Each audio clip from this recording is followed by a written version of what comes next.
Magic TV pour vous, bonjour et bienvenue dans ces bulletins d'actualité.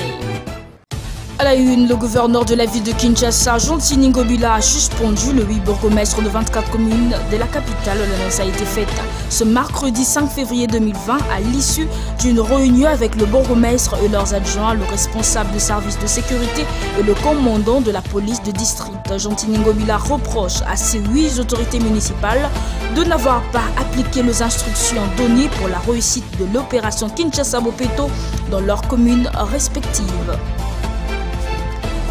Autre chose à présent dans ces bulletins d'actualité, l'Office des routes et la Société nationale des chemins de fer du Congo ont démarré lundi 3 février les travaux de réhabilitation du pont Lualaba long de 120 mètres à Congolo. Le coût de ces travaux est évalué à 200 000 $ américains. Ils sont financés par le Fonds national d'entretien routier pour une durée de 3 mois. Selon l'ingénieur Junior Swami Mavungu, cadre de l'Office des routes, les travaux de réhabilitation de ces ponts consistait au renouvellement du plaquage existant en démontant à la fois les rails et les autres pièces en bois devenues vétustes.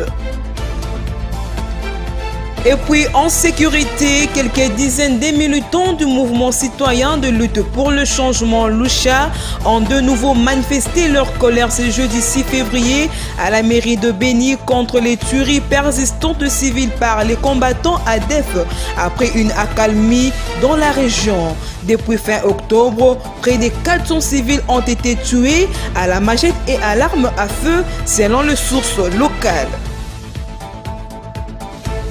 L'actualité internationale en prend le Tchad. 11 000 réfugiés soudanais issus de 66 familles ont été recensés par le HCR à l'Est.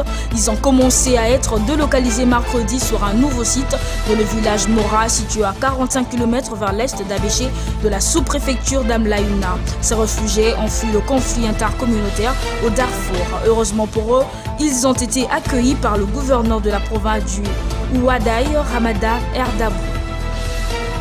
Triste nouvelle pour le cinéaste. Le comédien Kirk Douglas est décédé mercredi 5 février à l'âge de 103 ans, a annoncé son fils Michael dans la nuit.